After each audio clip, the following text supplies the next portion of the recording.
The Happy Prince and Other Tales by Oscar Wilde. The Happy Prince. High above the city, on a tall column, stood the statue of the Happy Prince.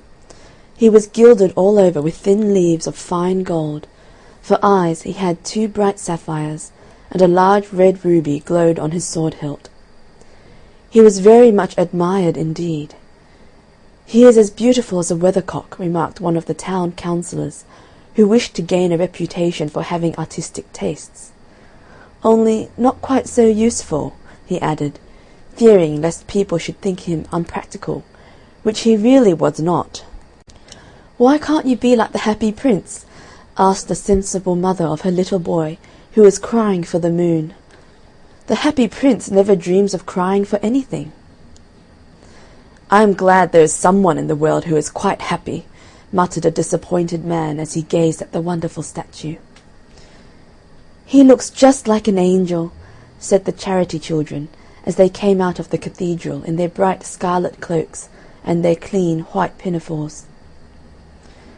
"How do you know?" said the mathematical master. "You have never seen one." "Ah, but we have in our dreams," answered the children, and the mathematical master frowned and looked very severe, for he did not approve of children dreaming.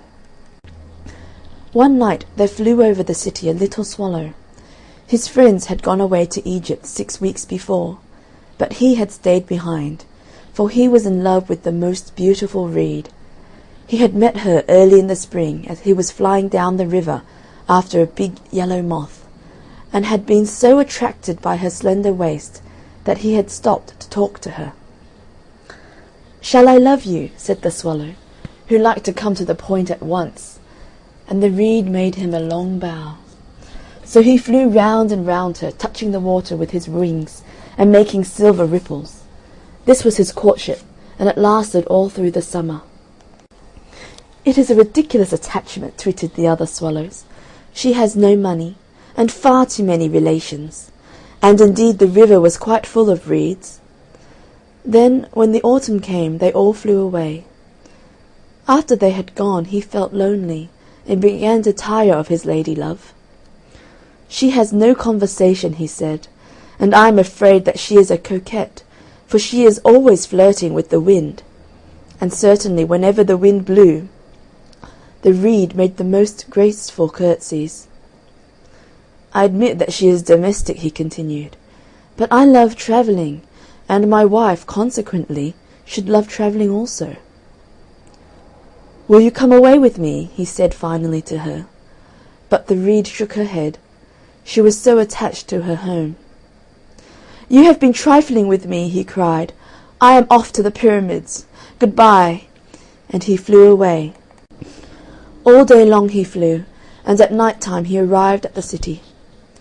"Where shall I put up?" he said. "I hope the town has made preparations." Then he saw the statue on the tall column. "I will put up there," he cried. "It is a fine position, with plenty of fresh air." So he alighted just between the feet of the Happy Prince. "I have a golden bedroom," he said softly to himself as he looked around, and he prepared to go to sleep. But just as he was putting his head under his wing, a large drop of water fell on him. "What a curious thing!" he cried. "There is not a single cloud in the sky, and the stars are quite clear and bright, and yet it is raining. The climate in the north of Europe is really dreadful. The reed used to like the rain, but that was merely her selfishness." Then another drop fell. "What is the use of a statue if it cannot keep the rain off?" he said. "I must look for a good chimney-pot," and he determined to fly away. But before he had opened his wings a third drop fell, and he looked up and saw. Ah, what did he see? The eyes of the Happy Prince were filled with tears, and tears were running down his golden cheeks. His face was so beautiful in the moonlight that the little swallow was filled with pity. "Who are you?" he said. "I am the Happy Prince." "Why are you weeping then?" asked the swallow. "You have quite drenched me." "When I was alive and had a human heart," answered the statue, "I did not know what tears were, for I lived in the palace of Sansuchi, where sorrow is not allowed to enter. In the daytime I played with my companions in the garden, and in the evening I led the dance in the great hall. Round the garden ran a very lofty wall, but I never cared to ask what lay beyond it. Everything about me was so beautiful.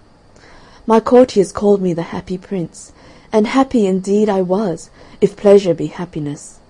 So I lived and so I died, and now that I am dead, they have set me up here so high that I can see all the ugliness and all the misery of my city, and though my heart is made of lead, yet I cannot choose but weep." "What, is he not solid gold?" said the swallow to himself. He was too polite to make any personal remarks out loud. "Far away," continued the statue in a low musical voice, "far away in a little street there is a poor house. One of the windows is open, and through it I can see a woman seated at a table. Her face is thin and worn, and she has coarse red hands, all pricked by the needle, for she is a seamstress. She is embroidering passion flowers on a satin gown for the loveliest of the Queen's maids of honour to wear at the next court ball. In a bed in the corner of the room her little boy is lying ill. He has a fever, and is asking for oranges. His mother has nothing to give him but river water, so he is crying. Swallow, swallow, little swallow, will you not bring her the ruby out of my sword hilt? My feet are fastened to this pedestal, and I cannot move."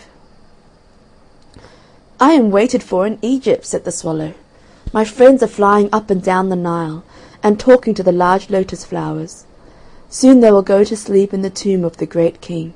The king is there himself in his painted coffin. He is wrapped in yellow linen and embalmed with spices. Round his neck is a chain of pale green jade, and his hands are like withered leaves." "Swallow, swallow, little swallow," said the prince, "will you not stay with me for one night, and be my messenger? The boy is so thirsty, and the mother so sad." "I don't think I like boys," answered the swallow. "Last summer, when I was staying on the river, there were 2 rude boys, the miller's sons, who were always throwing stones at me. They never hit me, of course, we swallows fly far too well for that, and besides I come of a family famous for its agility, but still it was a mark of disrespect." But the happy prince looked so sad that the little swallow was sorry. "It is very cold here," he said, "but I will stay with you for one night, and be your messenger." "Thank you, little swallow," said the prince. So the swallow picked out the great ruby from the prince's sword, and flew away with it in his beak, over the roofs of the town. He passed by the cathedral tower, where the white marble angels were sculptured. He passed by the palace and heard the sound of dancing. A beautiful girl came out on the balcony with her lover. "How wonderful the stars are," he said to her, "and how wonderful is the power of love." "I hope my dress will be ready in time for the state ball," she answered. "I have ordered passion flowers to be embroidered on it, but the seamstresses are so lazy." He passed over the river, and saw the lanterns hanging to the masts of the ships. He passed over the ghetto, and saw the old Jews bargaining with each other, and weighing out money in copper scales. At last he came to the poorhouse, and looked in. The boy was tossing feverishly on his bed, and the mother had fallen asleep, she was so tired. In he hopped, and laid the great ruby on the table beside the woman's thimble. Then he flew gently round the bed, fanning the boy's forehead with his wings. "How cool I feel," said the boy. "I must be getting better." And he sank into a delicious slumber. Then the swallow flew back to the happy prince and told him what he had done. "It is curious," he remarked, "but I feel quite warm now, although it is so cold." "That is because you have done a good action," said the prince. And the little swallow began to think, and then he fell asleep.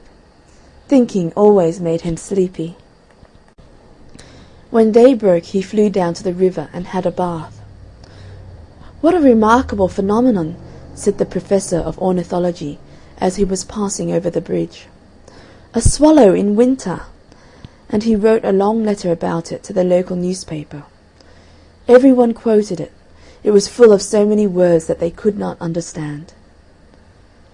"Tonight I go to Egypt," said the swallow, and he was in high spirits at the prospect.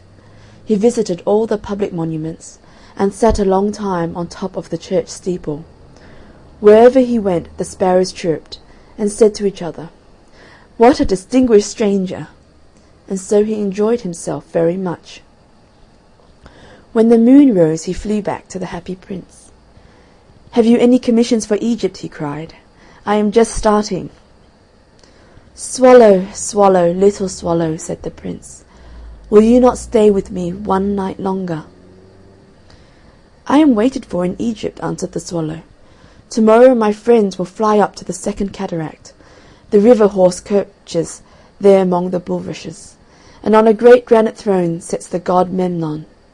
All night long he watches the stars, and when the morning star shines he utters one cry of joy, and then he is silent.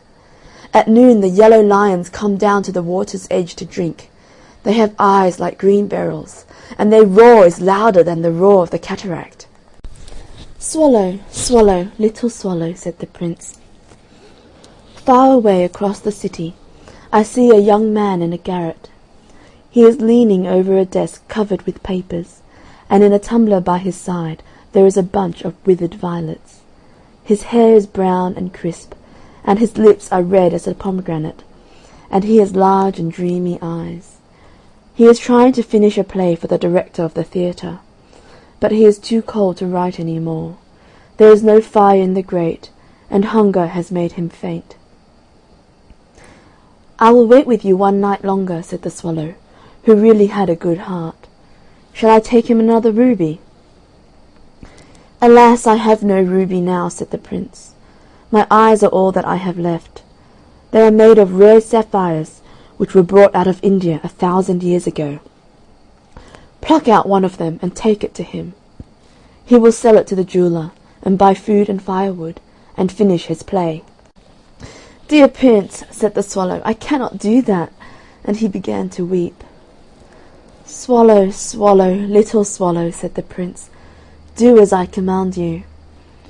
So the swallow plucked out the prince's eye, and flew away to the student's garret. It was easy enough to get in, as there was a hole in the roof. Through this he darted, and came into the room. The young man had his head buried in his hands, so he did not hear the flutter of the bird's wings, and when he looked up he found the beautiful sapphire lying on the withered violets. "I am beginning to be appreciated," he cried. "This is from some great admirer. Now I can finish my play," and he looked quite happy. The next day the swallow flew down to the harbour. He sat on the mast of a large vessel, and watched the sailors hauling big chests out of the hold with ropes. "Heave ahoy!" they shouted, as each chest came up. "I am going to Egypt," cried the swallow, but nobody minded, and when the moon rose he flew back to the happy prince. "I am come to bid you good-bye," he cried. "Swallow, swallow, little swallow," said the prince, "will you not stay with me one night longer?" "It is winter," answered the swallow, "and the chill snow will soon be here. In Egypt the sun is warm on the green palm trees, and the crocodiles lie in the mud and look lazily about them. My companions are building a nest in the temple of Baalbec, and the pink and white doves are watching them, and cooing to each other. Dear prince, I must leave you, but I will never forget you, and next spring I will bring you back 2 beautiful jewels in place of those you have given away.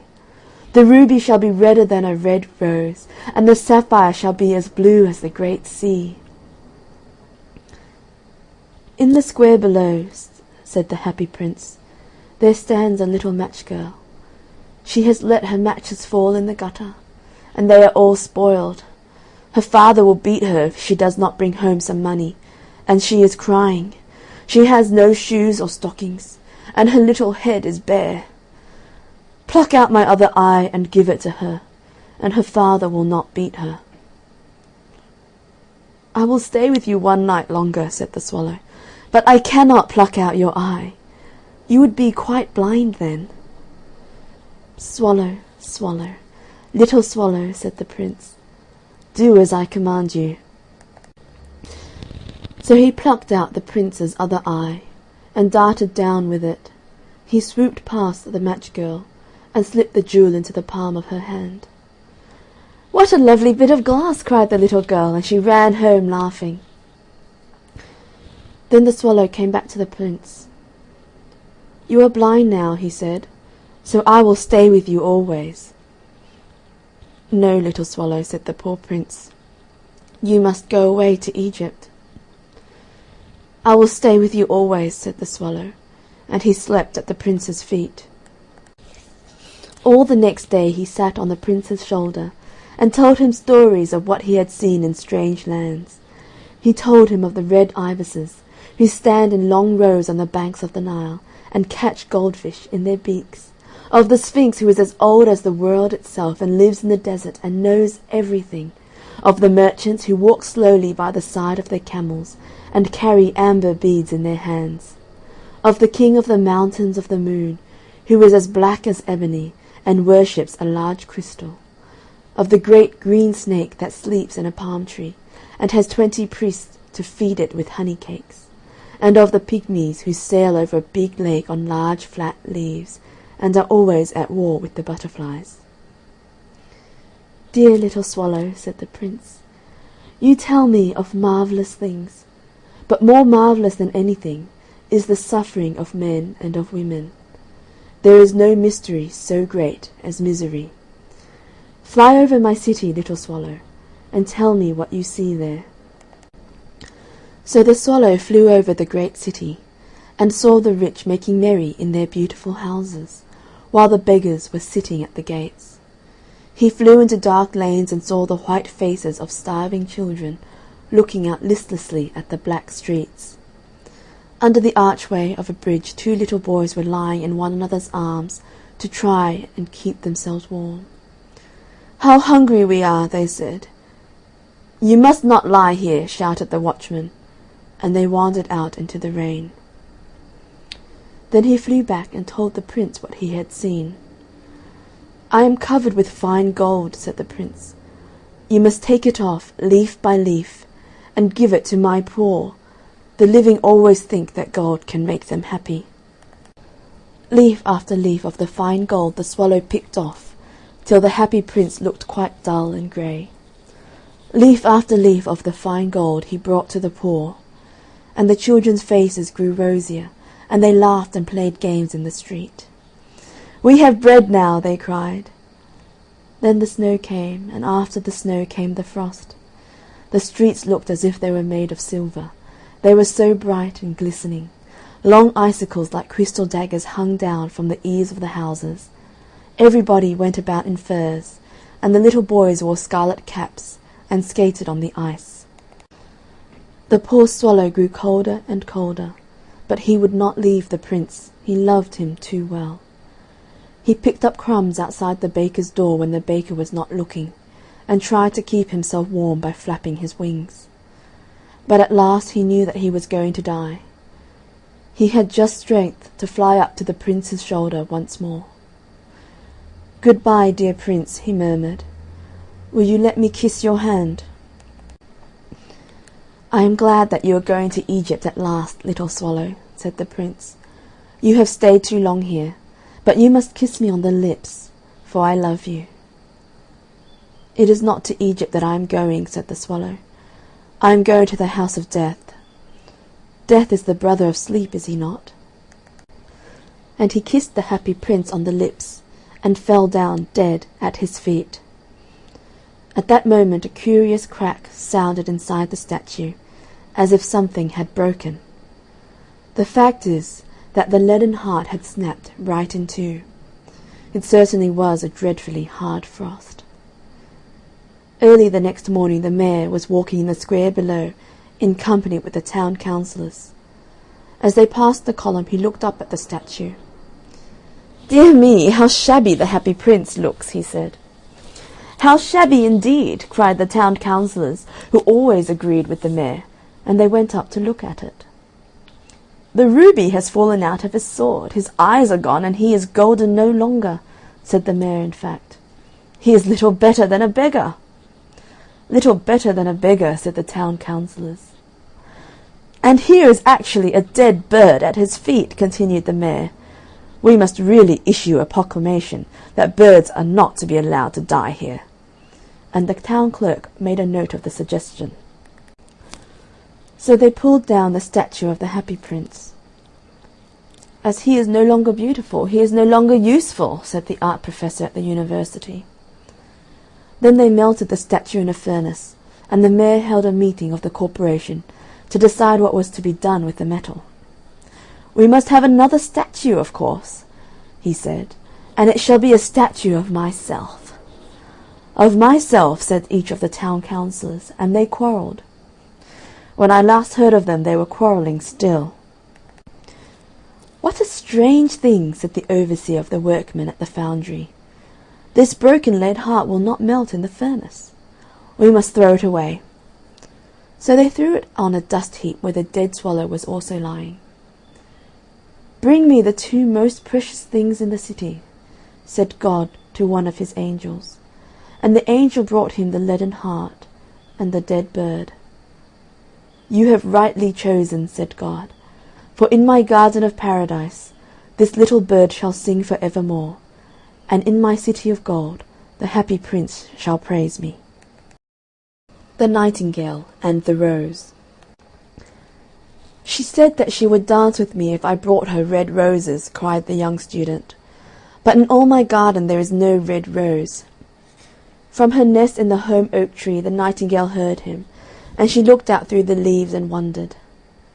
"No red rose in all my garden," he cried, and his beautiful eyes filled with tears. "Ah, on what little things does happiness depend! I have read all that the wise men have written, and all the secrets of philosophy are mine. Yet for want of a red rose is my life made wretched." "Here at last is a true lover," said the nightingale. "Night after night have I sung of him, though I knew him not. Night after night have I told his story to the stars, and now I see him. His hair is dark as the hyacinth blossom, and his lips are red as the rose of his desire. But passion has made his face like pale ivory, and sorrow has set her seal upon his brow." "The prince gives a ball to-morrow night," murmured the young student, "and my love will be of the company. If I bring her a red rose, she will dance with me till dawn. If I bring her a red rose, I shall hold her in my arms, and she will lean her head upon my shoulder, and her hand will be clasped in mine. But there is no red rose in my garden, so I shall sit lonely, and she will pass me by. She will have no heed of me, and my heart will break." "Here indeed is the true lover," said the nightingale. "What I sing of he suffers. What is joy to me, to him is pain. Surely love is a wonderful thing. It is more precious than emeralds, and dearer than fine opals. Pearls and pomegranates cannot buy it, nor is it set forth in the marketplace. It may not be purchased of the merchants, nor can it be weighed out in the balance for gold." "The musicians will sit in their gallery," said the young student, "and play upon their stringed instruments, and my love will dance to the sound of the harp and the violin. She will dance so lightly that her feet will not touch the floor, and the courtiers in their gay dresses will throng round her. But with me she will not dance, for I have no red rose to give her." And he flung himself down on the grass, and buried his face in his hands, and wept. "Why is he weeping?" asked a little green lizard, as he ran past him with his tail in the air. "Why, indeed?" said a butterfly, who was fluttering about after a sunbeam. "Why, indeed?" whispered a daisy to his neighbour, in a soft, low voice. "He is weeping for a red rose," said the nightingale. "For a red rose!" they cried. "How very ridiculous!" And the little lizard, who was something of a cynic, laughed outright.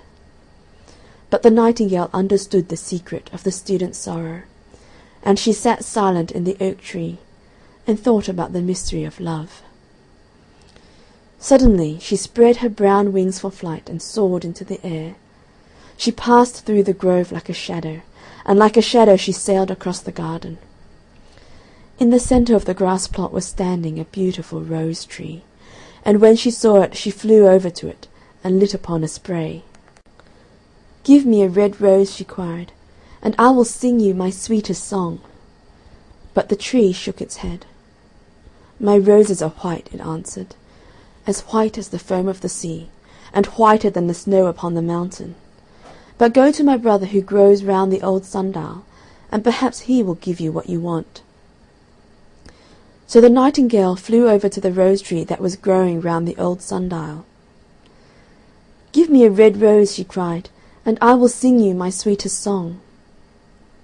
But the tree shook its head. "My roses are yellow," it answered, "as yellow as the hair of the mermaiden who sits upon an amber throne, and yellower than the daffodil that blooms in the meadow before the mower comes with his scythe. But go to my brother who grows beneath the student's window. Perhaps he will give you what you want." So the nightingale flew over to the rose tree that was growing beneath the student's window. "Give me a red rose," she cried, "and I will sing you my sweetest song." But the tree shook its head. "My roses are red," it answered, "as red as the feet of the dove, and redder than the great fans of coral that wave and wave in the ocean cavern. But the winter has chilled my veins, and the frost has nipped my buds, and the storm has broken my branches, and I shall have no roses at all this year." "One red rose is all I want," cried the nightingale. "Only one red rose. Is there no way by which I can get it?" "There is a way," answered the tree, "but it is so terrible that I dare not tell it to you." "Tell it to me," said the nightingale. "I am not afraid." "If you want a red rose," said the tree, "you must build it out of music by moonlight, and stain it with your own heart's blood. You must sing to me with your breast against a thorn. All night long you must sing to me, and the thorn must pierce your heart, and your lifeblood must flow into my veins and become mine." "Death is a great price to pay for a red rose," cried the nightingale, "and life is very dear to all.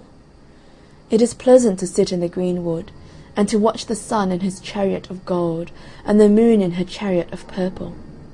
Sweet is the scent of the hawthorn, and sweet are the bluebells that hide in the valley, and the heather that flows on the hill. Yet love is better than life, and what is the heart of a bird compared to the heart of a man?" So she spread her brown wings for flight and soared into the air. She swept over the garden like a shadow, and like a shadow she sailed through the grove. The young student was still lying on the grass where she had left him, and the tears were not yet dry in his beautiful eyes. "Be happy," cried the nightingale, "be happy. You shall have your red rose. I will build it out of music by moonlight, and stain it with my own heart's blood.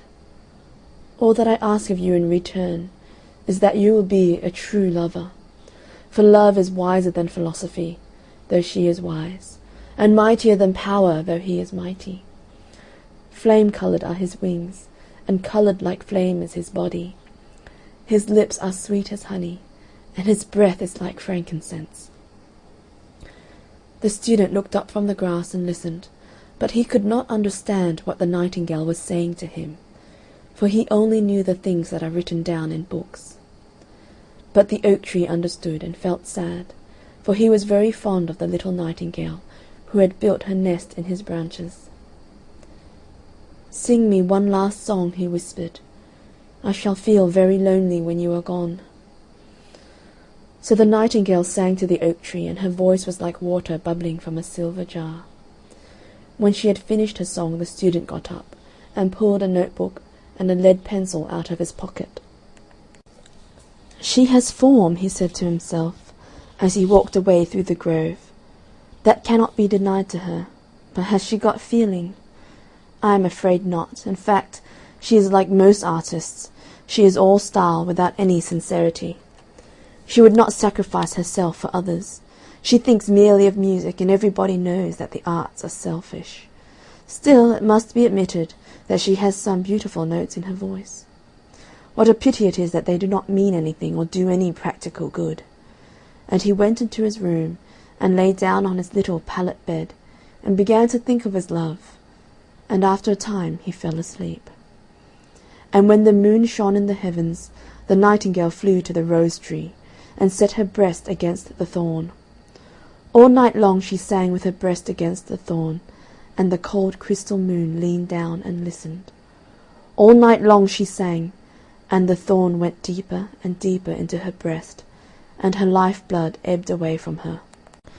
She sang first of the birth of love in the heart of a boy and a girl, and on the topmost spray of the rose tree there blossomed a marvellous rose, petal following petal, as song followed song.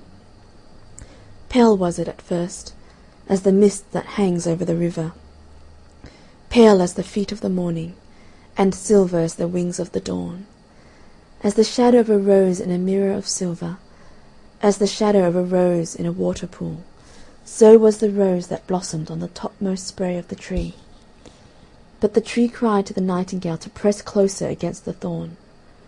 "Press closer, little nightingale," cried the tree, "or the day will come before the rose is finished." So the nightingale pressed closer against the thorn, and louder grew her song, for she sang of the birth of passion in the soul of a man and a maid. And a delicate flush of pink came into the leaves of the rose, like the flush in the face of the bridegroom when he kisses the lips of the bride. But the thorn had not yet reached her heart, so the rose's heart remained white, for only a nightingale's heart's blood can crimson the heart of a rose. And the tree cried to the nightingale to press closer against the thorn. "Press closer, little nightingale," cried the tree, "or the day will come before the rose is finished." So the nightingale pressed closer against the thorn, and the thorn touched her heart, and a fierce pang of pain shot through her. Bitter, bitter was the pain, and wilder, wilder grew her song, for she sang of the love that is perfected by death, of the love that dies not in the tomb.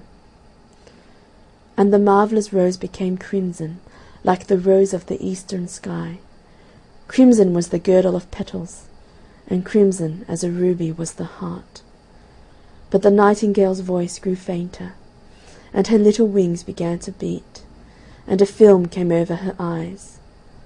Fainter and fainter grew her song, and she felt something choking in her throat.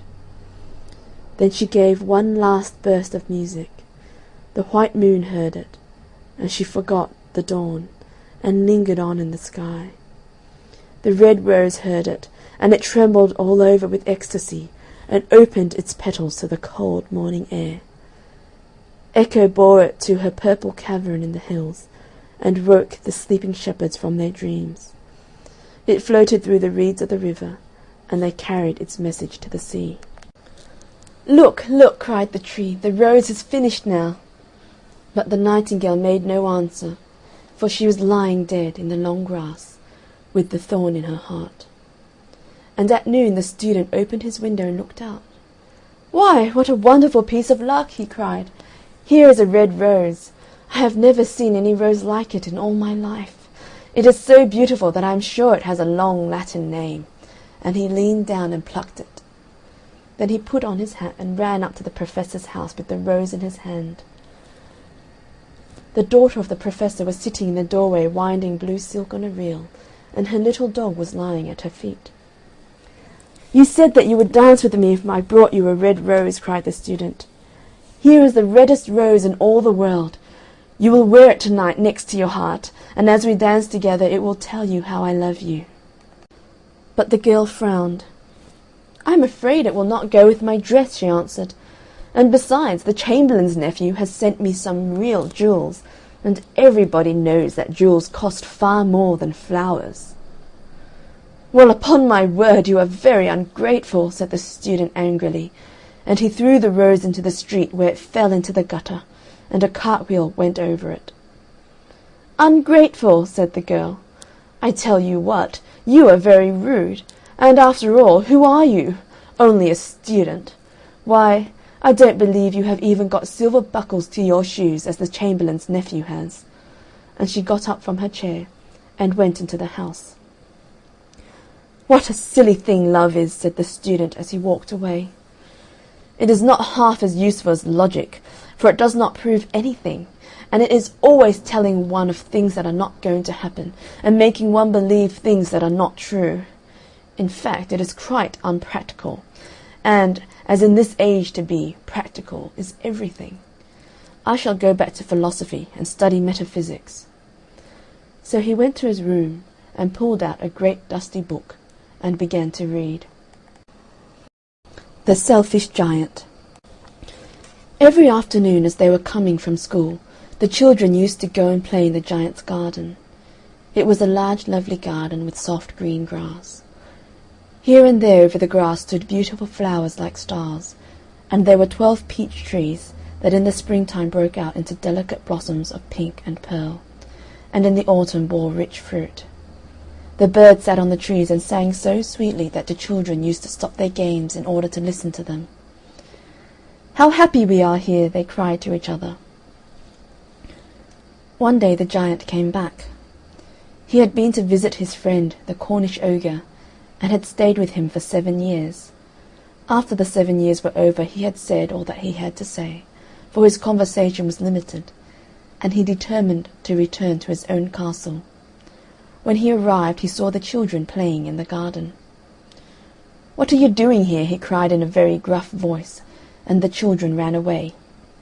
"My own garden is my own garden," said the giant. "Anyone can understand that, and I will allow nobody to play in it but myself." So he built a high wall all round it and put up a notice board. "Trespassers will be prosecuted." He was a very selfish giant.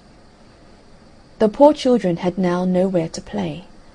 They tried to play on the road, but the road was very dusty and full of hard stones, and they did not like it.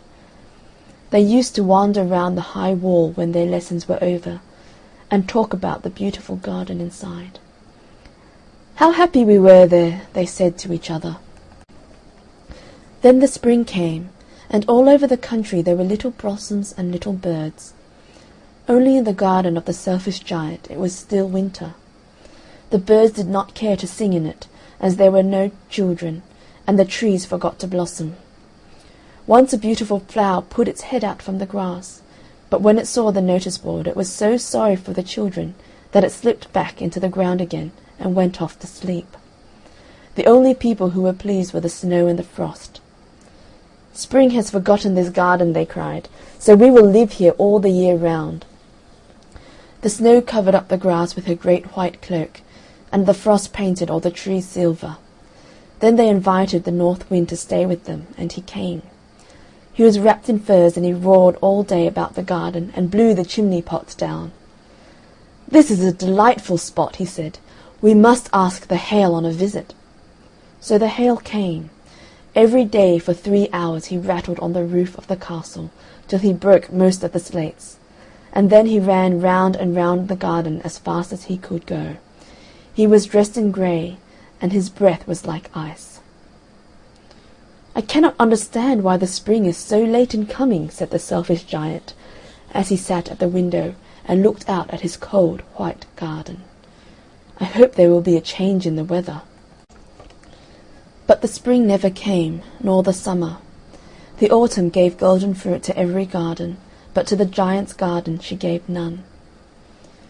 "He is too selfish," she said. So it was always winter there, and the north wind and the hail and the frost and the snow danced about through the trees. One morning the giant was lying awake in bed when he heard some lovely music. It sounded so sweet to his ears that he thought it must be the king's musicians passing by. It was really only a little linnet singing outside his window, but it was so long since he had heard a bird sing in his garden that it seemed to him to be the most beautiful music in the world. Then the hail stopped dancing over his head, and the north wind ceased roaring, and a delicious perfume came to him through the open casement. "I believe the spring has come at last," said the giant, and he jumped out of bed and looked out. What did he see? He saw a most wonderful sight. Through a little hole in the wall the children had crept in, and they were sitting in the branches of the trees. In every tree that he could see there was a little child, and the trees were so glad to have the children back again that they had covered themselves with blossoms and were waving their arms gently above the children's heads. The birds were flying about and twittering with delight, and the flowers were looking up through the green grass and laughing. It was a lovely scene. Only in one corner it was still winter. It was the farthest corner of the garden, and in it was standing a little boy. He was so small that he could not reach up to the branches of the trees, and he was wandering all round it, crying bitterly. The poor tree was still covered with frost and snow, and the north wind was blowing and roaring above it. "Climb up, little boy," said the tree, and it bent its branches down as low as it could, but the boy was too tiny. And the giant's heart melted as he looked out. "How selfish I have been," he said. "Now I know why the spring would not come here. I will put that poor little boy on the top of the tree, and then I will knock down the wall, and my garden shall be the children's playground for ever and ever."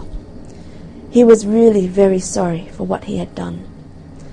So he crept downstairs and opened the front door quite softly, and went out into the garden. But when the children saw him they were so frightened that they all ran away, and the garden became winter again. Only the little boy did not run, for his eyes were so full of tears that he did not see the giant coming. And the giant stole up behind him, and took him gently in his hand, and put him into the tree. And the tree broke at once into blossom, and the birds came and sang on it, and the little boy stretched out his 2 arms, and flung them around the giant's neck, and kissed him. And the other children, when they saw that the giant was not wicked any longer, came running back, and with them came the spring. "It is your garden now, little children," said the giant, and he took a great axe and knocked down the wall.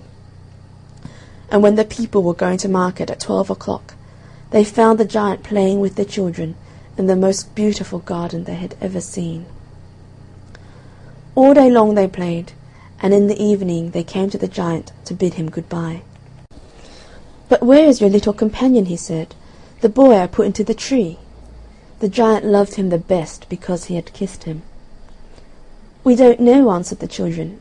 "He has gone away." "You must tell him to be sure and come here tomorrow," said the giant. But the children said that they did not know where he lived, and had never seen him before, and the giant felt very sad.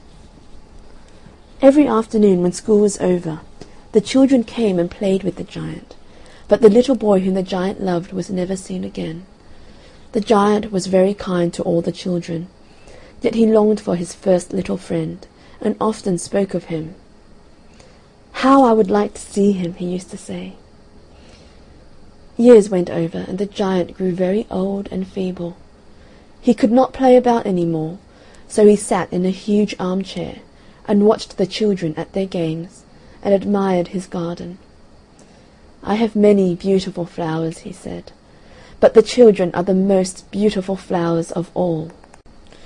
One winter morning he looked out of his window as he was dressing.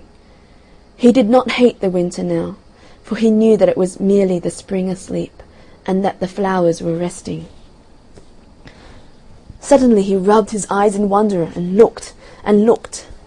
It certainly was a marvellous sight. In the farthest corner of the garden was a tree quite covered with lovely white blossoms. Its branches were all golden, and silver fruit hung down from them, and underneath it stood the little boy he had loved. Downstairs ran the giant in great joy, and out into the garden. He hastened across the grass and came near to the child, and when he came quite close his face grew red with anger, and he said, "Who hath dared to ruin thee?" For on the palms of the child's hands were the prints of 2 nails, and the prints of 2 nails were on the little feet. "Who hath dared to ruin thee?" cried the giant. "Tell me, that I may take my big sword and slay him." "Nay," answered the child, "but these are the wounds of love." "Who art thou?" said the giant, and a strange awe fell on him. and he knelt before the little child. And the child smiled on the giant and said to him, "You let me play once in your garden. Today you shall come with me to my garden, which is paradise." And when the children ran in that afternoon, they found the giant lying dead under the tree, all covered with white blossoms. The Devoted Friend. One morning the old water-rat put his head out of his hole. He had bright beady eyes and stiff grey whiskers, and his tail was like a long bit of black india-rubber. The little ducks were swimming about in the pond, looking just like a lot of yellow canaries, and their mother, who was pure white with real red legs, was trying to teach them how to stand on their heads in the water. "You'll never be in the best society unless you can stand on your heads," she kept saying to them, and every now and then she showed them how it was done. But the little ducks paid no attention to her. They were so young that they did not know what an advantage it is to be in society at all. "What disobedient children!" cried the old water-rat. "They really deserve to be drowned." "Nothing of the kind," answered the duck. "Every one must make a beginning, and parents cannot be too patient." "Ah, I know nothing about the feelings of parents," said the water-rat. "I am not a family man. In fact, I have never been married, and I never intend to be. Love is all very well in its way, but friendship is much higher. Indeed, I know of nothing in the world that is either nobler or rarer than a devoted friendship." "And what, pray, is your idea of the duties of a devoted friend?" asked the green linnet, who was sitting in a willow tree hard by, and had overheard the conversation. "Yes, that is just what I want to know," said the duck, and she swam away to the end of the pond, and stood upon her head, in order to give her children a good example. "What a silly question!" cried the water-rat. "I should expect my devoted friend to be devoted to me, of course." "And what would you do in return?" said the little bird, swinging upon a silver spray, and flapping his tiny wings. "I don't understand you," answered the water-rat. "Let me tell you a story on the subject," said the linnet. "Is the story about me?" asked the water-rat. "If so, I will listen to it, for I am extremely fond of fiction." "It is applicable to you," answered the linnet, and he flew down, and alighting upon the bank, he told the story of the devoted friend. "Once upon a time," said the linnet, "there was an honest little fellow named Hans." "Was he very distinguished?" asked the water-rat. "No," answered the linnet, "I don't think he was distinguished at all, except for his kind heart, and his funny, round, good-humoured face. He lived in a tiny cottage all by himself, and every day he worked in his garden. In all the countryside there was no garden as lovely as his. Sweet William grew there, and gillyflowers, and shepherd's purses, and fair maids of France. There were damask roses and yellow roses, lilac crocuses, and gold, purple violets, and white, columbine and lady smock, marjoram and wild basil, the cowslip and the flower de luce. The daffodil and the clove pink bloomed or blossomed in their proper order as the months went by, one flower taking another flower's place, so that there were always beautiful things to look at, and pleasant odours to smell. Little Hans had a great many friends, but the most devoted friend of all was Big Hugh the miller. Indeed, so devoted was the rich miller to little Hans, that he would never go by his garden without leaning over the wall and plucking a large nosegay, or a handful of sweet herbs, or filling his pockets with plums and cherries if it was the fruit season. Real friends should have everything in common, the miller used to say, and little Hans nodded and smiled, and felt very proud of having a friend with such noble ideas. Sometimes, indeed, the neighbours thought it strange that the rich miller never gave little Hans anything in return, though he had 100 sacks of flour stored away in his mill, and 6 milk cows, and a large flock of woolly sheep. But Hans never troubled his head about these things, and nothing gave him greater pleasure than to listen to all the wonderful things the miller used to say about the unselfishness of true friendship. So little Hans worked away in his garden.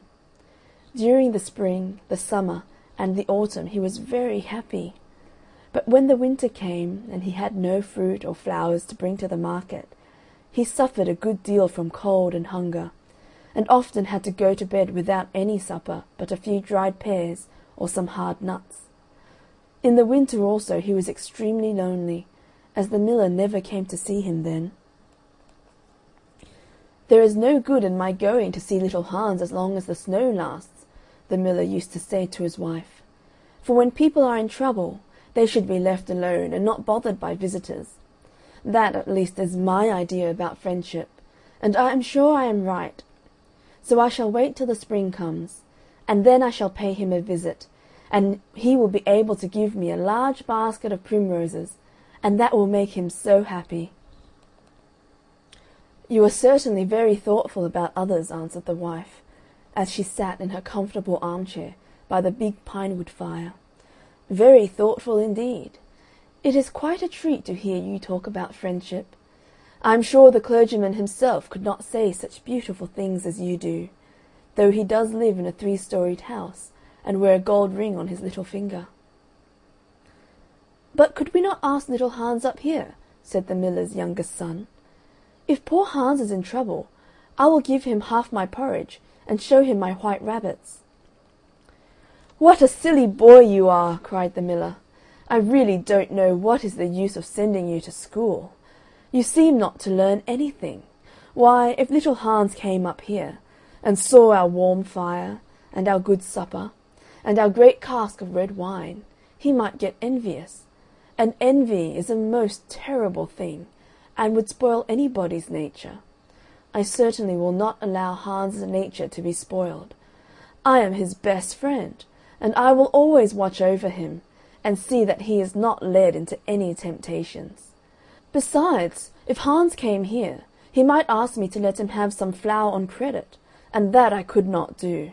Flour is one thing, and friendship is another, and they should not be confused. Why, the words are spelt differently, and mean quite different things. Everybody can see that." "How well you talk," said the miller's wife, pouring herself out a large glass of warm ale. "Really, I feel quite drowsy.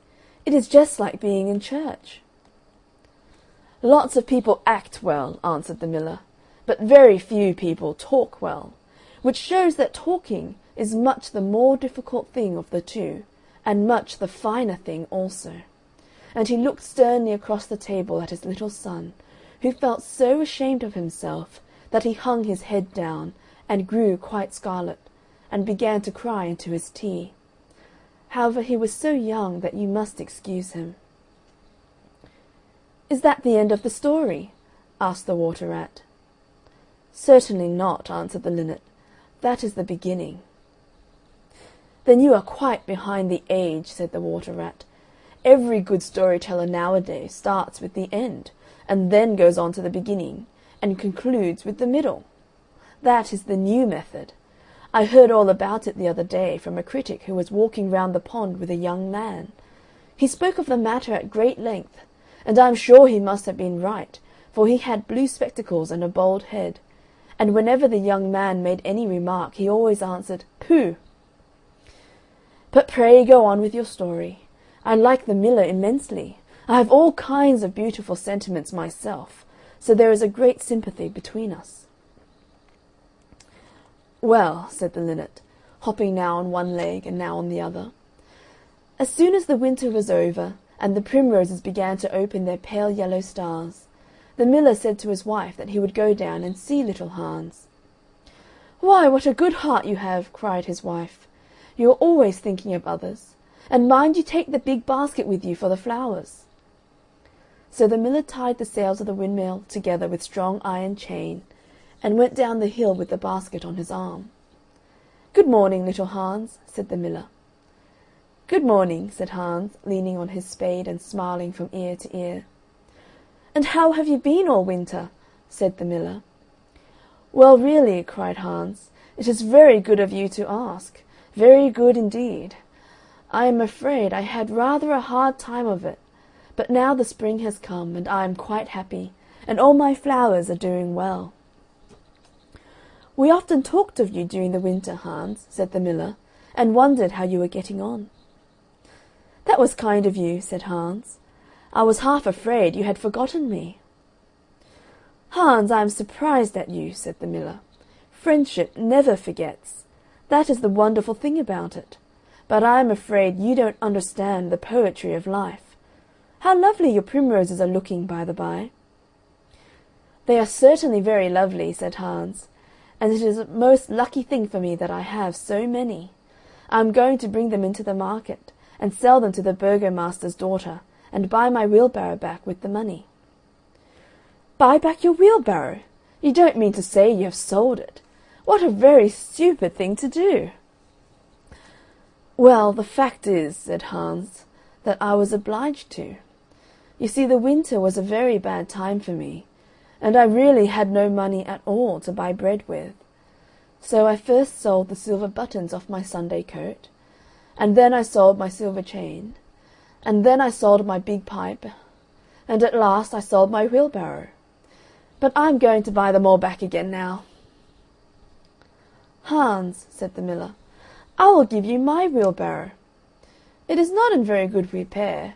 Indeed, one side is gone, and there is something wrong with the wheel spokes. But in spite of that, I will give it to you. I know it is very generous of me, and a great many people would think me extremely foolish for parting with it. But I am not like the rest of the world. I think that generosity is the essence of friendship. And besides, I have got a new wheelbarrow for myself. Yes, you may set your mind at ease. I will give you my wheelbarrow." "Well, really, that is generous of you," said little Hans, and his funny round face glowed all over with pleasure. "I can easily put it in repair, as I have a plank of wood in the house." "A plank of wood!" said the miller. "Why, that is just what I want for the roof of my barn. There is a very large hole in it, and the corn will all get damp if I don't stop it up."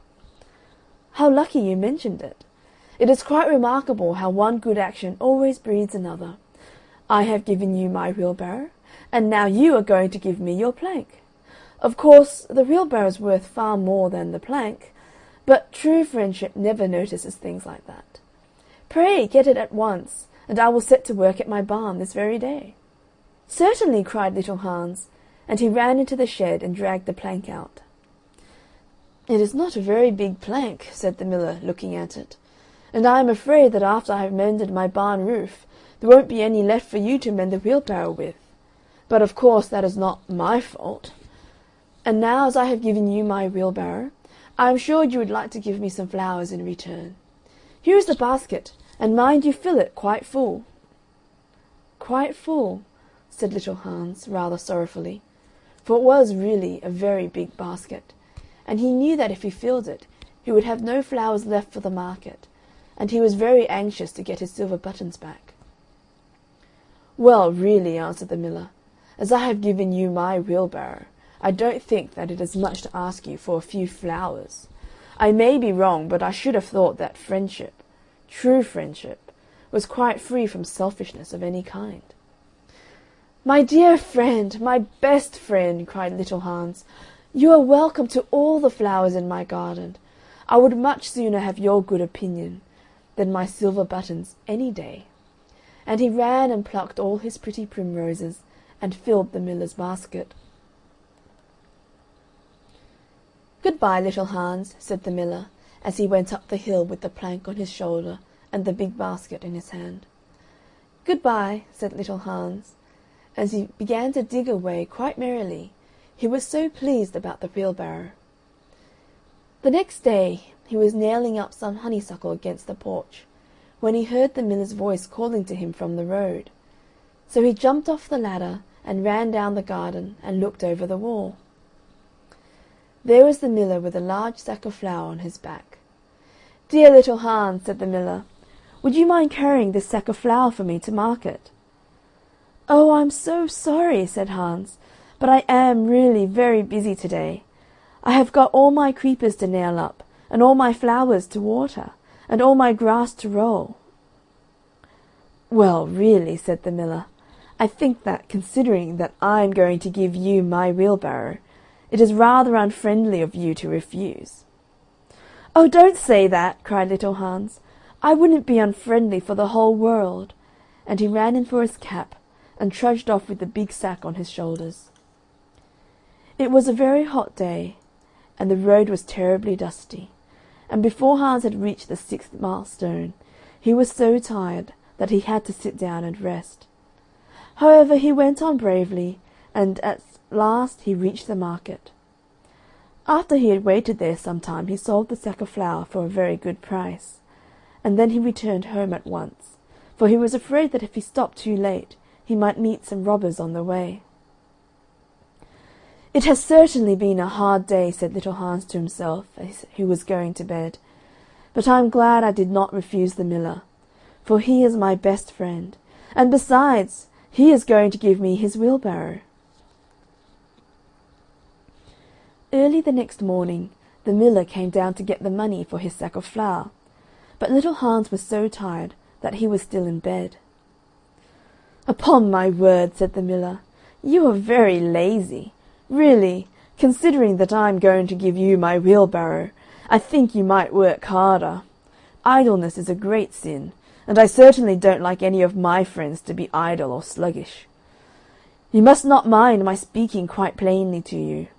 Of course I should not dream of doing so if I were not your friend. But what is the good of friendship if one cannot say exactly what one means? Anybody can say charming things and try to please and to flatter, but a true friend always says unpleasant things, and does not mind giving pain. Indeed, if he is a really true friend, he prefers it, for he knows that then he is doing good." "I am very sorry," said little Hans, rubbing his eyes and pulling off his nightcap, "but I was so tired that I thought I would lie in bed for a little time and listen to the birds singing. Do you know that I always work better after hearing the birds sing?" "Well, I am glad of that," said the miller, clapping little Hans on the back, "for I want you to come up to the mill as soon as you are dressed, and mend my barn roof for me." Poor little Hans was very anxious to go and work in his garden, for his flowers had not been watered for 2 days, but he did not like to refuse the miller, as he was such a good friend to him. "Do you think it would be unfriendly of me if I said I was busy?" he inquired in a shy and timid voice. "Well, really," answered the miller, "I do not think it is much to ask of you, considering that I am going to give you my wheelbarrow. But of course if you refuse I will go and do it myself." "Oh, on no account!" cried little Hans, and he jumped out of bed and dressed himself, and went up to the barn. He worked there all day long, till sunset, and at sunset the miller came to see how he was getting on. "Have you mended the hole in the roof yet, little Hans?" cried the miller in a cheery voice. "It is quite mended," answered little Hans, coming down the ladder. "Ah," said the miller, "there is no work so delightful as the work one does for others." "It is certainly a great privilege to hear you talk," answered little Hans, sitting down and wiping his forehead. "A very great privilege, but I am afraid I shall never have such beautiful ideas as you have." "Oh, they will come to you," said the miller, "but you must take more pains. At present you have only the practice of friendship. Some day you will have the theory also." "Do you really think I shall?" asked little Hans. "I have no doubt of it," answered the miller. "But now that you have mended the roof, you had better go home and rest, for I want you to drive my sheep to the mountain tomorrow." Poor little Hans was afraid to say anything to this, and early the next morning the miller brought his sheep round to the cottage, and Hans started off with them to the mountain. It took him the whole day to get there and back, and when he returned he was so tired that he went off to sleep in his chair, and did not wake up till it was broad daylight. "What a delightful time I shall have in my garden," he said, and he went to work at once. But somehow he was never able to look after his flowers at all, for his friend the miller was always coming round and sending him off on long errands, or getting him to help at the mill. Little Hans was very much distressed at times, as he was afraid his flowers would think he had forgotten them. But he consoled himself by the reflection that the miller was his best friend. "Besides," he used to say, "he is going to give me his wheelbarrow, and that is an act of pure generosity." So little Hans worked away for the miller, and the miller said all kinds of beautiful things about friendship, which Hans took down in a notebook, and used to read over at night, for he was a very good scholar. Now it happened that one evening little Hans was sitting by his fireside, when a loud rap came at the door. It was a very wild night, and the wind was blowing and roaring round the house so terribly that at first he thought it was merely the storm. But a second rap came, and then a third, louder than any of the others. "It is some poor traveller," said little Hans to himself, and he ran to the door. There stood the miller with a lantern in one hand and a big stick in the other. "Dear little Hans," cried the miller, "I am in great trouble. My little boy has fallen off a ladder and hurt himself, and I am going for the doctor.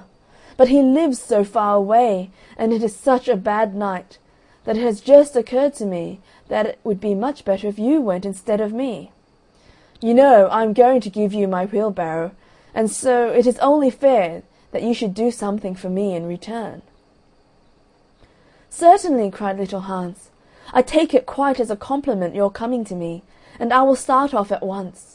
But you must lend me your lantern, as the night is so dark that I am afraid I might fall into the ditch." "I am very sorry," answered the miller, "but it is my new lantern, and it would be a great loss to me if anything happened to it." "Well, never mind, I will do without it," cried little Hans, and he took down his great fur coat and his warm scarlet cap, and tied a muffler round his throat, and started off. What a dreadful storm it was! The night was so black that little Hans could hardly see, and the wind was so strong that he could scarcely stand. However, he was very courageous, and after he had been walking about 3 hours, he arrived at the doctor's house, and knocked at the door. "Who is there?" cried the doctor, putting his head out of his bedroom window. "Little Hans, doctor." "What do you want, little Hans?" "The miller's son has fallen from a ladder, and has hurt himself, and the miller wants you to come at once." "All right," said the doctor, and he ordered his horse, and his big boots, and his lantern, and came downstairs, and rode off in the direction of the miller's house, little Hans trudging behind him. But the storm grew worse and worse, and the rain fell in torrents, and little Hans could not see where he was going, or keep up with the horse. At last he lost his way and wandered off on the moor, which was a very dangerous place, as it was full of deep holes. And there poor little Hans was drowned. His body was found the next day by some goatherds, floating in a great pool of water, and was brought back by them to the cottage.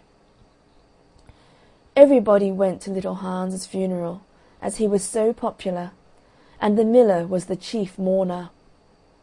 "As I was his best friend," said the miller, "it is only fair that I should have the best place." So he walked at the head of the procession in a long black cloak, and every now and then he wiped his eyes with a big pocket handkerchief. "Little Hans is certainly a great loss to every one," said the blacksmith, when the funeral was over, and they were all seated comfortably in the inn, drinking spiced wine and eating sweet cakes. "A great loss to me, at any rate," answered the miller. "Why, I had as good as given him my wheelbarrow, and now I really don't know what to do with it. It is very much in my way at home, and it is in such bad repair that I could not get anything for it if I sold it. I will certainly take care not to give away anything again. One always suffers for being generous." "Well?" said the water rat, after a long pause. "Well, that is the end," said the linnet. "But what became of the miller?" asked the water rat. "Oh, I really don't know," replied the linnet, "and I am sure that I don't care." "It is quite evident, then, that you have no sympathy in your nature," said the water rat. "I am afraid you don't quite see the moral of the story," remarked the linnet. "The what?" screamed the water rat. The moral. Do you mean to say that the story has a moral? Certainly, said the linnet. Well, really, said the water rat in a very angry manner, I think you should have told me that before you began. If you had done so, I certainly would not have listened to you. In fact, I should have said pooh, like the critic. However, I can say it now. So he shouted out pooh at the top of his voice, gave a whisk with his tail, and went back into his hole.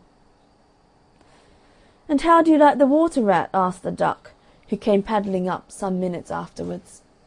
He has a great many good points, but for my own part I have a mother's feelings, and I can never look at a confirmed bachelor without the tears coming into my eyes. I am rather afraid that I have annoyed him, answered the linnet. The fact is that I told him a story with a moral. Ah, that is always a very dangerous thing to do, said the duck. And I quite agree with her.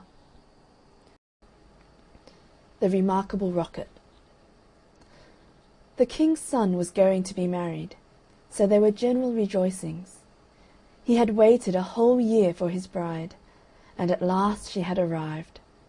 She was a Russian princess, and had driven all the way from Finland in a sledge drawn by 6 reindeer. The sledge was shaped like a great golden swan, and between the swan's wings lay the little princess herself. Her long ermine cloak reached right down to her feet. On her head was a tiny cap of silver tissue, and she was as pale as the snow palace in which she had always lived. So pale was she that as she drove through the streets all the people wondered. "She is like a white rose," they cried, and they threw down flowers on her from the balconies. At the gate of the castle the prince was waiting to receive her. He had dreamy violet eyes, and his hair was like fine gold. When he saw her he sank upon one knee and kissed her hand. "Your picture was beautiful," he murmured, "but you are more beautiful than your picture." And the little princess blushed. "She was like a white rose before," said a young page to his neighbour, "but she is like a red rose now." And the whole court was delighted. For the next 3 days everybody went about saying, "White rose, red rose, red rose, white rose," and the king gave orders that the page's salary was to be doubled. As he received no salary at all, this was not of much use to him, but it was considered a great honour, and was duly published in the court gazette. When the 3 days were over, the marriage was celebrated. It was a magnificent ceremony, and the bride and bridegroom walked hand in hand under a canopy of purple velvet embroidered with little pearls. Then there was a state banquet which lasted for 5 hours. The prince and princess sat at the top of the great hall and drank out of a cup of clear crystal. Only true lovers could drink out of this cup, for if false lips touched it, it grew grey and dull and cloudy. "It's quite clear that they love each other," said the little page, "as clear as crystal." And the king doubled his salary a second time. "What an honour!" cried all the courtiers. After the banquet there was to be a ball. The bride and bridegroom were to dance the rose dance together, and the king had promised to play the flute. He played very badly, but no one had ever dared to tell him so, because he was the king. Indeed, he knew only 2 airs, and was never quite certain which one he was playing, but it made no matter, for whatever he did, everybody cried out, "Charming, charming!"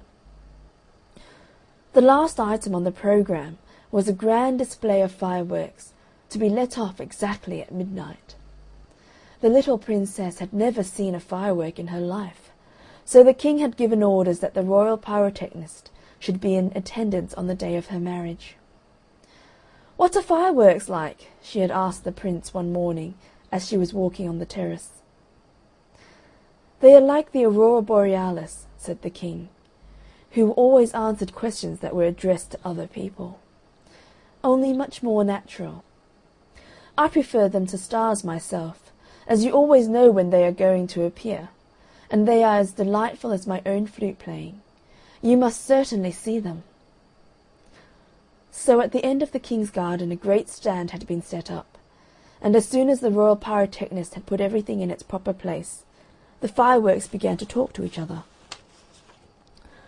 "The world is certainly very beautiful," cried a little squib. "Just look at those yellow tulips. Why, if they were real crackers they could not be lovelier. I am very glad I have travelled. Travel improves the mind wonderfully, and does away with all one's prejudices." "The king's garden is not the world, you foolish squib," said a big Roman candle. "The world is an enormous place, and it would take you 3 days to see it thoroughly." "Any place you love is the world to you," exclaimed the pensive Catherine Wheel, who had been attached to an old deal box in early life, and prided herself on her broken heart. "But love is not fashionable any more. The poets have killed it. They wrote so much about it that nobody believed them, and I am not surprised. True love suffers and is silent. I remember myself once. But it is no matter now. Romance is a thing of the past." "Nonsense," said the Roman candle. "Romance never dies. It is like the moon and lives for ever. The bride and bridegroom, for instance, love each other very dearly. I heard all about them this morning from a brown paper cartridge, who happened to be staying in the same drawer as myself, and knew the latest court news." But the Catherine Wheel shook her head. "Romance is dead, romance is dead, romance is dead," she murmured. She was one of those people who think that, if you say the same thing over and over a great many times, it becomes true in the end. Suddenly a sharp dry cough was heard, and they all looked round. It came from a tall supercilious-looking rocket, who was tied to the end of a long stick. He always coughed before he made any observation, so as to attract attention. "Ahem, ahem," he said, and everybody listened except the poor Catherine Wheel, who was still shaking her head and murmuring, "Romance is dead." "Order, order!" cried out a cracker. He was something of a politician, and had always taken a prominent part in the local elections, so he knew the proper parliamentary expressions to use. "Quite dead," whispered the Catherine Wheel, and she went off to sleep. As soon as there was perfect silence, the rocket coughed a third time and began. He spoke with a very slow, distinct voice, as if he was dictating his memoirs, and always looked over the shoulder of the person to whom he was talking. In fact, he had a most distinguished manner. "How fortunate it is for the king's son," he remarked, "that he is to be married on the very day on which I am to be let off. Really, if it had been arranged beforehand, it could not have turned out better for him. But princes are always lucky." "Dear me," said the little squib, "I thought it was quite the other way, and that we were to be let off in the prince's honour." "It may be so with you," he answered. "Indeed, I have no doubt that it is. But with me it is different. I am a very remarkable rocket, and come of remarkable parents. My mother was the most celebrated Catherine Wheel of her day, and was renowned for her graceful dancing. When she made her great public appearance she spun round 19 times before she went out, and each time that she did so, she threw into the air 7 pink stars.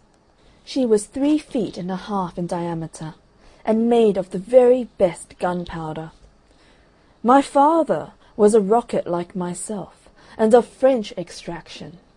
He flew so high that the people were afraid that he would never come down again. He did, though, for he was of a kindly disposition, and he made a most brilliant descent in a shower of golden rain. The newspapers wrote about his performance in very flattering terms. Indeed, the Court Gazette called him a triumph of pyrotechnic art. "Pyrotechnic, pyrotechnic, you mean," said a Bengal light. "I know it is pyrotechnic, for I saw it written on my own canister." "Well, I said pyrotechnic," answered the Rocket in a severe tone of voice, and the Bengal Light felt so crushed that he began at once to bully the little squibs in order to show that he was still a person of some importance. "I was saying," continued the Rocket, "I was saying... what was I saying?" "You were talking about yourself," replied the Roman Candle. "Of course, I knew I was discussing some interesting subject when I was so rudely interrupted. I hate rudeness and bad manners of every kind, for I am extremely sensitive. No one in the whole world is so sensitive as I am, I'm quite sure of that." "What is a sensitive person?" said the Cracker to the Roman Candle. "A person who, because he has corns himself, always treads on other people's toes," answered the Roman Candle in a low whisper, and the Cracker nearly exploded with laughter. "Pray, what are you laughing at?" inquired the Rocket. "I am not laughing." "I am laughing because I am happy," replied the Cracker. "That is a very selfish reason," said the Rocket angrily. "What right have you to be happy? You should be thinking about others. In fact, you should be thinking about me. I am always thinking about myself, and I expect everybody else to do the same. That is what is called sympathy. It is a beautiful virtue, and I possess it in a high degree. Suppose, for instance, anything happened to me tonight. What a misfortune that would be for everyone! The Prince and Princess would never be happy again. Their whole married life would be spoiled. And as for the King, I know he would not get over it. Really, when I begin to reflect on the importance of my position, I am almost moved to tears." "If you want to give pleasure to others," cried the Roman Candle, "you had better keep yourself dry." "Certainly," exclaimed the Bengal Light, who was now in better spirits. "That is only common sense." "Common sense, indeed!" said the Rocket indignantly. "You forget that I am very uncommon and very remarkable. Why, anybody can have common sense, provided that they have no imagination. But I have imagination, for I never think of things as they really are. I always think of them as being quite different. As for keeping myself dry, there is evidently no one here who can at all appreciate an emotional nature. Fortunately for myself, I don't care. The only thing that sustains one through life is the consciousness of the immense inferiority of everybody else. And this is a feeling that I have always cultivated. But none of you have any hearts. Here you are laughing and making merry, just as if the Prince and Princess had not just been married." "Well, really," exclaimed the small fire balloon, "why not? It is a most joyful occasion, and when I soar up into the air, I intend to tell the stars all about it. You will see them twinkle when I talk to them about the pretty bride." "Ah, what a trivial view of life," said the Rocket. "But it is only what I expected. There is nothing in you. You are hollow and empty. Why, perhaps the Prince and Princess may go to live in a country where there is a deep river, and perhaps they may have one only son, a little fair-haired boy with violet eyes like the Prince himself, and perhaps some day he may go out to walk with his nurse, and perhaps the nurse may go to sleep under a great elder tree, and perhaps the little boy may fall into the deep river and be drowned. What a terrible misfortune! Poor people to lose their only son! It is really too dreadful. I shall never get over it." "But they have not lost their only son," said the Roman Candle. "No misfortune has happened to them at all." "I never said that they had," replied the Rocket. "I said that they might. If they had lost their only son, there would be no use in saying anything more about the matter. I hate people who cry over spilt milk. But when I think that they might lose their only son, I certainly am very much affected." "You certainly are," cried the Bengal Light. "In fact, you are the most affected person I ever met." "You are the rudest person I ever met," said the Rocket. and you cannot understand my friendship for the prince." "Why, you don't even know him," growled the Roman Candle. "I never said I knew him," answered the Rocket. "I dare say that if I knew him, I should not be his friend at all. It is a very dangerous thing to know one's friends." "You had really better keep yourself dry," said the Fire Balloon. "That is the important thing." "Very important for you, I have no doubt," answered the Rocket, "but I shall weep if I choose." And he actually burst into real tears, which flowed down his stick like raindrops, and nearly drowned two little beetles who were just thinking of setting up house together, and were looking for a nice dry spot to live in. "He must have a truly romantic nature," said the Catherine Wheel, "for he weeps when there is nothing at all to weep about." And she heaved a deep sigh, and thought about the deal box. But the Roman Candle and the Bengal Light were quite indignant, and kept saying "Humbug! Humbug!" at the top of their voices. They were extremely practical, and whenever they objected to anything, they called it humbug. Then the moon rose like a wonderful silver shield, and the stars began to shine, and a sound of music came from the palace. The Prince and Princess were leading the dance. They danced so beautifully that the tall white lilies peeped in at the window and watched them, and the great red poppies nodded their heads and beat time.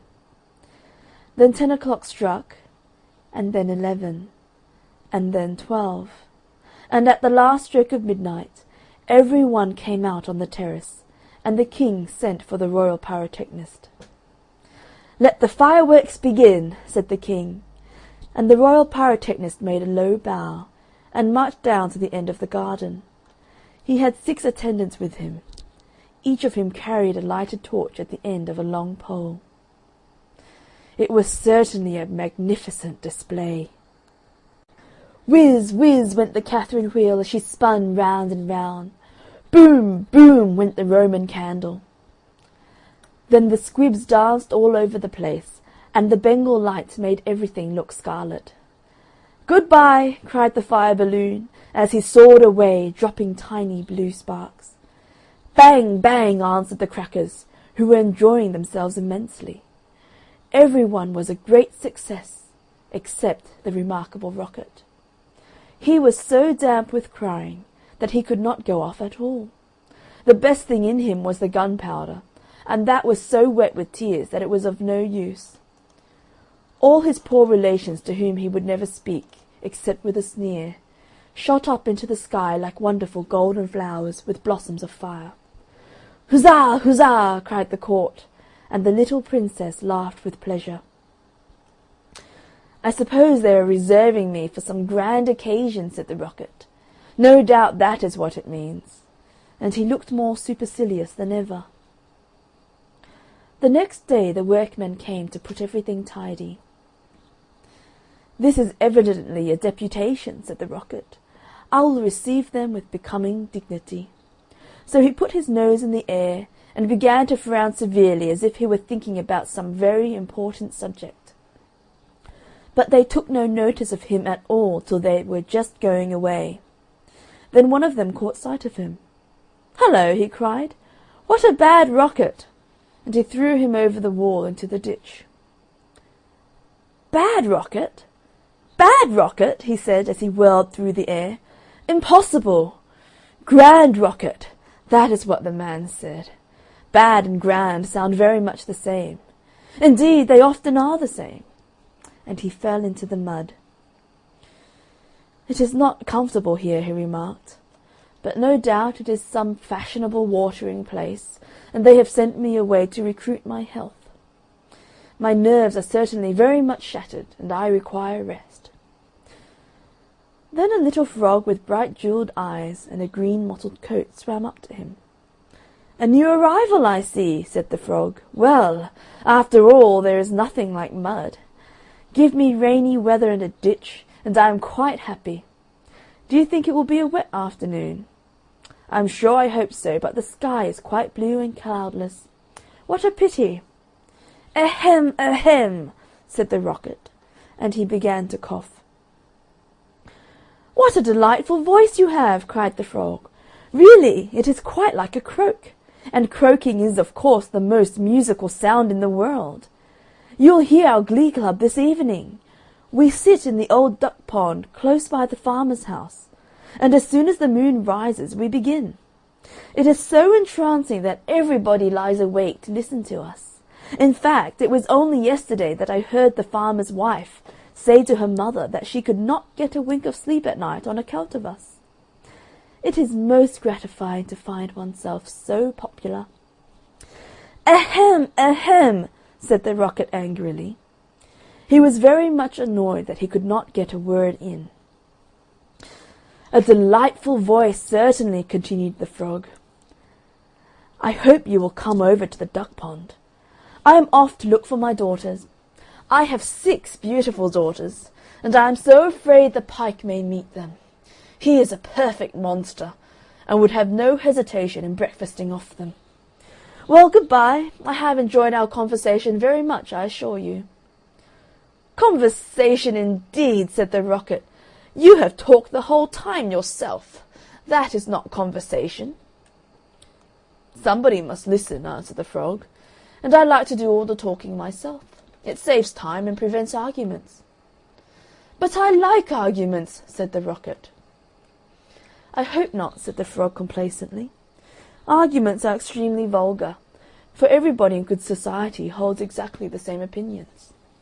Good-bye a second time. I see my daughters in the distance," and the little Frog swam away. "You are a very irritating person," said the Rocket, "and very ill-bred. I hate people who talk about themselves as you do, when one wants to talk about oneself as I do. It is what I call selfishness, and selfishness is a most detestable thing, especially to any one of my temperament, for I am well known for my sympathetic nature. In fact, you should take example by me. You could not possibly have a better model. Now that you have the chance, you had better avail yourself of it, for I am going back to court almost immediately. I am a great favourite at court. In fact, the Prince and Princess were married yesterday in my honour. Of course, you know nothing of these matters, for you are provincial." "There's no good talking to him," said a dragonfly, who was sitting on the top of a large brown bulrush. "No good at all, for he has gone away." "Well, that is his loss, not mine," answered the Rocket. "I am not going to stop talking to him merely because he pays no attention. I like hearing myself talk. It is one of my greatest pleasures. I often have long conversations all by myself, and I am so clever that sometimes I don't understand a single word of what I am saying."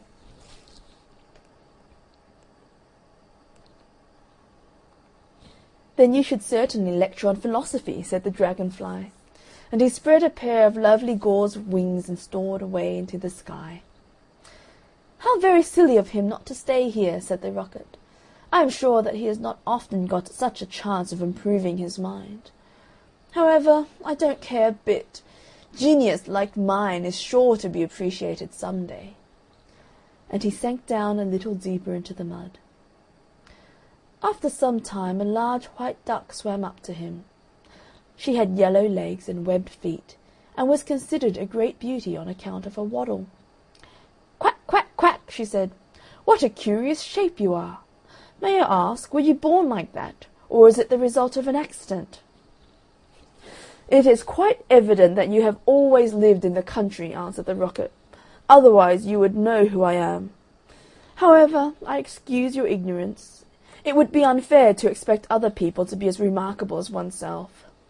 You will no doubt be surprised to hear that I can fly up into the sky and come down in a shower of golden rain." "I don't think much of that," said the duck, "as I cannot see what use it is to any one. Now, if you could plough the fields like the ox, or draw a cart like the horse, or look after the sheep like the collie dog, that would be something." "My good creature," cried the Rocket, in a very haughty tone of voice, "I see that you belong to the lower orders. A person of my position is never useful. We have certain accomplishments, and that is more than sufficient. I have no sympathy myself with industry of any kind, least of all with such industries as you seem to recommend. Indeed, I have always been of opinion that hard work is simply the refuge of people who have nothing whatever to do." "Well, well," said the Duck, who was of a very peaceable disposition, and never quarrelled with any one, "everybody has different tastes. I hope, at any rate, that you are going to take up your residence here." "Oh dear, no!" cried the Rocket. "I am merely a visitor, a distinguished visitor. The fact is that I find this place rather tedious. There is neither society here nor solitude. In fact, it is essentially suburban. I shall probably go back to court, for I know that I am destined to make a sensation in the world." "I had thoughts of entering public life once myself," remarked the Duck. "There are so many things that need reforming. Indeed, I took the chair at a meeting some time ago, and we passed resolutions condemning everything we did not like. However, they did not seem to have much effect. Now I go in for domesticity, and look after my family." "I am made for public life," said the Rocket, "and so are all my relations, even the humblest of them. Whenever we appear, we excite great attention. I have not actually appeared myself, but when I do so, it will be a magnificent sight. As for domesticity, it ages one rapidly and distracts one's mind from higher things." "Ah, the higher things of life! How fine they are!" said the Duck. "And that reminds me how hungry I feel." And she swam away down the stream, saying, "Quack, quack, quack." Come back!" screamed the Rocket. "I have a great deal to say to you." But the Duck paid no attention to him. "I am glad that she has gone," he said to himself. "She has a decidedly middle-class mind." And he sank a little deeper still into the mud, and began to think about the loneliness of genius, when suddenly 2 little boys in white smocks came running down the bank with a kettle and some faggots. "This must be the deputation," said the Rocket, and he tried to look very dignified. "Hullo!" cried one of the boys. "Look at this old stick. I wonder how it came here," and he picked the Rocket out of the ditch. "Old stick!" said the Rocket. "Impossible! Gold stick, that is what he said. Gold stick is very complimentary. In fact, he mistakes me for one of the court dignitaries." "Let us put it into the fire," said the other boy. "It will help to boil the kettle." So they piled the faggots together, and put the Rocket on top, and lit the fire. "This is magnificent!" cried the Rocket. "They're going to let me off in broad daylight, so that every one can see me." "We will go to sleep now," they said, "and when we wake up the kettle will be boiled." And they lay down on the grass and shut their eyes. The Rocket was very damp, so he took a long time to burn. At last, however, the fire caught him. "Now I'm going off," he cried, and he made himself very stiff and straight. "I know I shall go much higher than the stars, much higher than the moon, much higher than the sun. In fact, I shall go so high that—" Fizz, fizz, fizz, and he went straight up into the air. "Delightful!" he cried. "I shall go on like this forever. What a success I am!" But nobody saw him. Then he began to feel a curious tingling sensation all over him. "Now I am going to explode!" he cried. "I shall set the whole world on fire, and make such a noise that nobody will talk about anything else for a whole year." And he certainly did explode. Bang, bang, bang went the gunpowder. There was no doubt about it. But nobody heard him, not even the 2 little boys, for they were sound asleep. Then all that was left of him was the stick, and this fell down on the back of a goose who was taking a walk by the side of the ditch. "Good heavens!" cried the goose. "It is going to rain sticks!" And she rushed into the water. "I knew I should create a great sensation," gasped the Rocket, and he went out. End of The Remarkable Rocket. End of the Happy Prince and Other Tales.